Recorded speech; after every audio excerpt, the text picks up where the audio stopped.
بسم اللہ الرحمن الرحیم، السلام علیکم۔ تباہی ہی تباہی ہے۔ حکومت کے اعداد و شمار پکڑے بھی جا رہے ہیں، حتیٰ کہ ان کے اپنے اعداد و شمار بتا رہے ہیں کہ لوگوں کی خوراک میں اب شدید کمی لاحق ہو گئی ہے۔ پاکستان نے ایسے حالات کبھی نہیں دیکھے۔ پاکستان کے بارے میں یہ کہا جاتا تھا کہ جی یہاں پر کم از کم کوئی بھوکا نہیں سوتا، اب یہ بات بھی سامنے آ رہی ہے کہ یہ سب کچھ غلط ثابت ہو رہا ہے۔ اتنے برے حالات کر دیے ہیں موجودہ حکومت نے۔ خود ان کے اعداد و شمار کہہ رہے ہیں پاکستان بیورو آف اسٹیٹسٹکس کے کہ لوگوں نے گندم اب کھانا کم کر دیا ہے، یعنی آبادی بڑی ہے تو گندم ہماری بیسک خوراک میں آتا ہے، یعنی روٹی، آٹا، تو اب اس کا مطلب یہ ہے کہ کم کھا رہے ہیں پہلے سے لوگ۔ اس سے یہ نہیں کہا جا سکتا جی لوگ کسی اور خوراک پہ شفٹ ہو گئے ہیں، کیونکہ سب سے عام اور سستی خوراک تو یہی کہی جائے گی، کیا لوگ چاول کھانے لگ جائیں گے؟ پھر گوشت میں اور دودھ میں یہاں بھی کمی دیکھی گئی ہے۔ یہ تو چلے سمجھ آتی ہے کہ اس کے بغیر شاید انسان زندہ رہ سکتا ہے، حالانکہ بنیادی ضروریات ہے صحت مند کے لیے، اس کو کچھ عرصے میں کہیں نہ کہیں دودھ تو خیر بچوں کے لیے روزانہ، لیکن اس کے علاوہ بڑوں کے لیے بھی کہیں نہ کہیں دودھ، گوشت کبھی نہ کبھی تو کھانا چاہیے، اس کی بھی کھپت بہت زیادہ کم ہو گئی ہے۔ اب جس طرح سے حکومت کے بارے میں عرض کر رہا تھا کہ نیا سال شروع ہو چکا ہے، کچھ نہ کچھ کرنا پڑے گا، دباؤ بڑھ رہا ہے، تو لہٰذا اب تبدیلیوں کی خبر آ گئی ہے۔ ٹیم میں تبدیلی کی جا رہی ہے، لیکن اس تبدیلی سے بھی کچھ نہیں بنے گا، صرف یہ دکھاوے کے لیے ہوگی کہ نہیں ہم کچھ کر رہے ہیں۔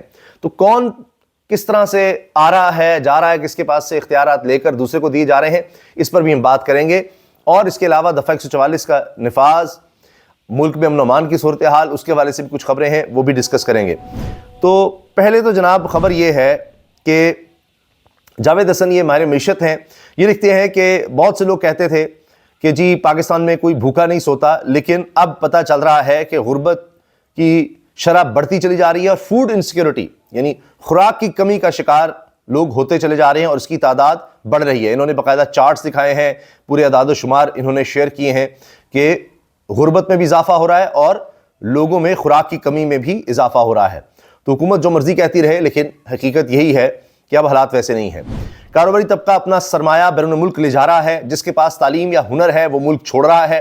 کسان بیچارہ کہاں جائے؟ اس نالائق حکومت کی بد انتظامی کے ہاتھوں کون سا طبقہ محفوظ رہ گیا ہے؟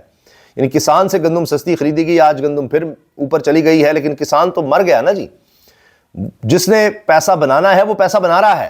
یہاں ججز کے لیے، اعلیٰ عہدوں پر موجود لوگوں کے لیے مرات ہی مرات ہیں، اور اس پر اب اکانومسٹ لکھ رہے ہیں کہ IMF تو کہہ رہا تھا کہ آپ اپنے خرچے کم کریں، سرکاری خرچے کم کریں، سرکاری خرچے انہوں نے بڑھا دیے ہیں اور عوام پر چھریاں چلا دی ہیں، ٹیکس لگا کر کسان کو مار دیا، تاجر کو مار دیا، مزدور، تنخواہ دار طبقہ سب، لیکن اشرافیہ ان کی موجیں لگی ہوئی ہیں۔ تو IMF کا یہ پروگرام پھر کیا ہے؟ صرف دکھاوے کے لیے، یعنی ان کو خوش کر کے، بین الاقوامی طاقتوں کو، عالمی اسٹیبلشمنٹ کو خوش کر کے اور اشرافی کو خوش کر کے حکومت چل رہی ہے، تو وہ بدلے میں کہہ رہے ہیں نہیں ٹھیک ہے، عام آدمی کو آپ مار دیں، اپنی عیاشیاں آپ جاری رکھیں۔ اس کے اوپر بھی میں آپ کو بتاتا ہوں کہ کیا ہو رہا ہے۔ پھر جی ایک طرف کہا جاتا ہے پاکستان کا روپیہ بڑا مستحکم ہے، یہ بھی بھانڈا پھوٹ گیا ہے، صرف ڈالر کے مقابلے میں مستحکم ہے، جبکہ اگر آپ دیکھیں پاکستان کا روپیہ 12% گرا ہے یورو کے مقابلے میں، 7% پاؤنڈ اور 5% چائنیز یوان کے مقابلے میں گر چکا ہے۔ اور اس کی وجہ یہ ہے کہ ان کے ساتھ ہماری جو ٹریڈ ہے اس میں تو فرق ہے ہی نا جی، امپورٹ ایکسپورٹ کا۔ تو امریکہ کا اپنا ڈالر چونکہ نیچے چلا گیا ہے، اس لیے ہمارے ساتھ اس کی پیرٹی نظر آ رہی ہے، لیکن باقی کرنسیز میں ہم مار کھاتے چلے جا رہے ہیں۔ اچھا، پھر اس کے علاوہ مشہور و معروف اکانومسٹ ثاقب شیرانی صاحب سب بتا رہے ہیں کہ کیا یہ گورکھ دھندا بنایا ہوا ہے کہ اصل میں اپنی انہوں نے عیاشیاں بڑھا لی ہیں اور عوام پر بوجھ ڈالا ہوا ہے۔ The massive increase in government spending on its own constituencies and institutional backers since 2022 has occurred under the watch of the architect of the fiscal austerity policies, the IMF. Either the IMF is witting party to this regime, supporting its system, legitimizing operation, or it has been completely negligent in its fiduciary responsibility to ordinary citizens of a member country. Either way, it should be held accountable. Saqib Sherani صاحب نے یہ Dawn میں لکھا ہے کہ عام آدمی تو پس گیا ہے، یہ اپنی عیاشیاں جاری رکھے ہوئے ہیں، تو IMF کیا ان کے ساتھ ملا ہوا ہے؟ دونوں میں سے کوئی ایک بات تو ہے، یا ان کو اجازت دی ہوئی انہوں نے، اور وہ اپنی ذمہ داری نبھا رہا کہ ممبر اسٹیٹس کے عوام کے لیے بھی کچھ سوچنا ہے، ان کے لیے بھی کچھ کرنا ہے۔ پھر سنیے، تھنک ٹینک نے سرکاری اعداد و شمار کا پوسٹ مارٹم کر دیا۔ جنگ اخبار کے رانا غلام قادری کی خبر کے مطابق معاشی think tank economic policy and business development کی رپورٹ میں کہا گیا کہ معاشی شرح نمو کا 3.71% کا دعویٰ کیا گیا۔ جی ڈی پی میں اضافے کے داد و شمار ناقابل فہم ہیں۔ ملکی معاشی شرح نمو میں حقیقی اضافہ نظر نہیں آ رہا۔ سیلاب کے باوجود زرعی شعبے کی پیداوار 2.89% دکھائی گئی۔ حالانکہ شدید سیلاب کے بعد زرعی شعبے کی پیداوار میں کمی کا امکان تھا۔ کپاس کی پیداوار میں 1.2% کمی کے باعث اہم فصلوں کی پیداوار گر چکی۔ تھنک ٹینک کا کہنا ہے کہ اس دوران صنعتی شعبے کی پیداوار 9.38% اضافہ، بجلی، گیس اور واٹر سپلائی میں 25% اضافے سے صنعتی شعبے کی پیداوار بڑھی ہے، جس کی وجہ بھاری سبسڈیز ہیں، کیونکہ سبسڈیز 20 ارب روپے سے بڑھا کر 118 ارب روپے کی گئیں۔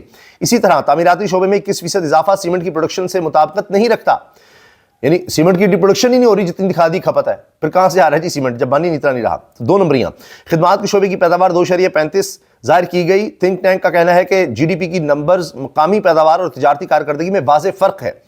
زرعی شعبے کی پیداوار کے باوجود فوڈ گروپ کی برآمدات 25.8% گر گئی۔ اسی دوران فوڈ گروپ کی درآمدات 18.8% اضافہ، کپاس کی پیداوار میں 1.2% کمی، کاٹن جن کی پیداوار 12% گر چکی، کپاس کی برآمدات 10% گر چکی۔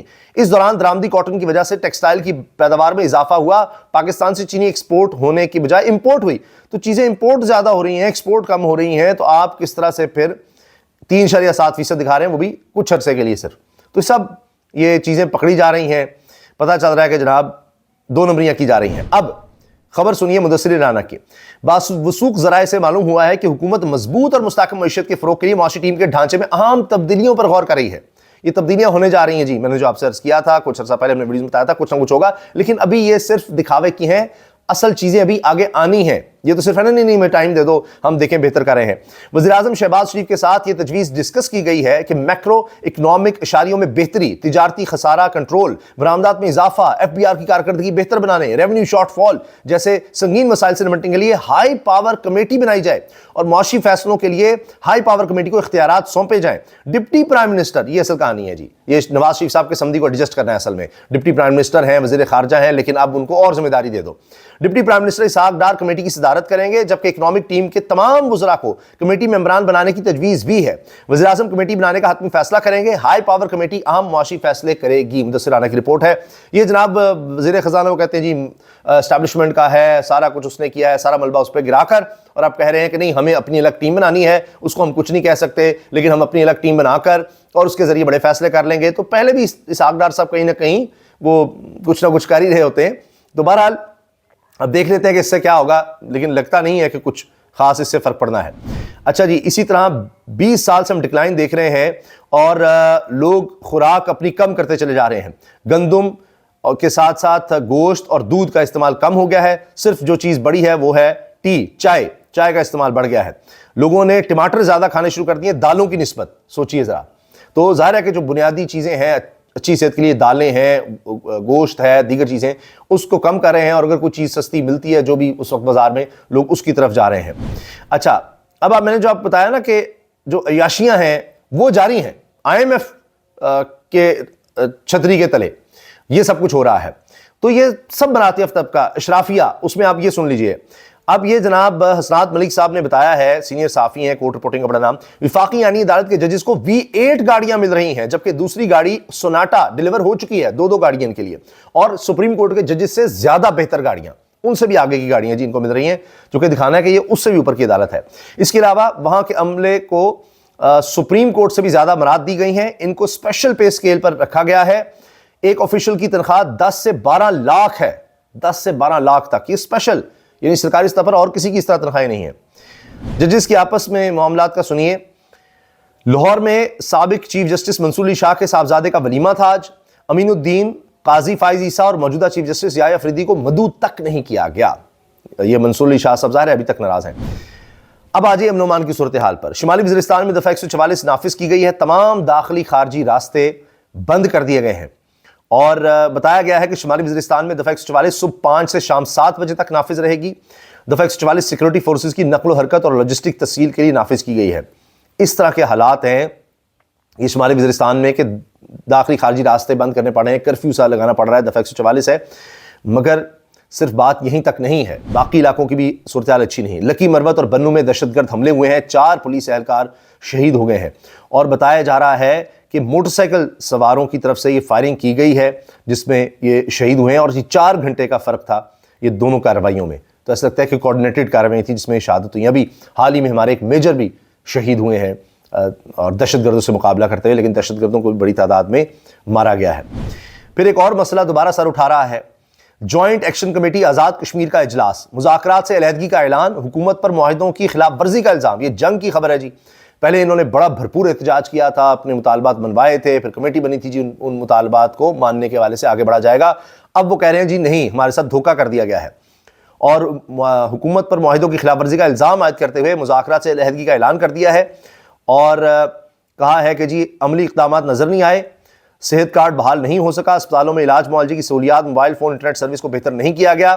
Joint action committee Azad Kashmir کا اجلاس آزادی چوک میں منعقد ہوا، اور اس میں جناب ان کے رہنما شوکت نواز میر نے کہا کہ 3 ماہ مکمل ہو چکے ہیں معاہدے کو، لیکن ابھی تک مطالبات نہیں مانے گئے اور اعلانات ہی صرف کیے گئے ہیں.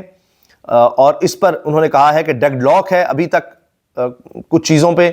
مہاجرین ممبران اسمبلی کی نشستوں اور اشرافیہ کو دی جانے والی مراعات کے معاملے پر بھی ڈیڈ لاک ہے، اور حکومت صرف ٹائم گزار رہی ہے، عوام کو سرخ بتی کے پیچھے لگایا ہوا ہے. اسپتالوں میں علاج معالجے کی سہولیات بہتر نہیں کی گئیں. وادی نیلم سمیت کسی بھی جگہ موبائل فون انٹرنیٹ سروس کو بہتر نہیں کیا گیا. جوائنٹ ایکشن کمیٹی نے ایک بار پھر عوام کے پاس جانے کا فیصلہ کیا ہے. پہلے بھی یہ سڑکوں پر آئے تھے، اس میں خون خرابہ بھی ہوا تھا اور ہنگامہ آرائی بہت زیادہ ہوئی تھی، اور پھر اس کے بعد ایک وزیر اعظم تو فارغ بھی ہو گیا، لیکن اب نئے وزیر اعظم پیپلز پارٹی کے آئے ہیں، لیکن بات پھر بھی نہیں بن رہی. یہ جناب اس وقت کی صورتحال ہے، یہ ہیں اس وقت حالات. اجازت دیجیے، اللہ حافظ.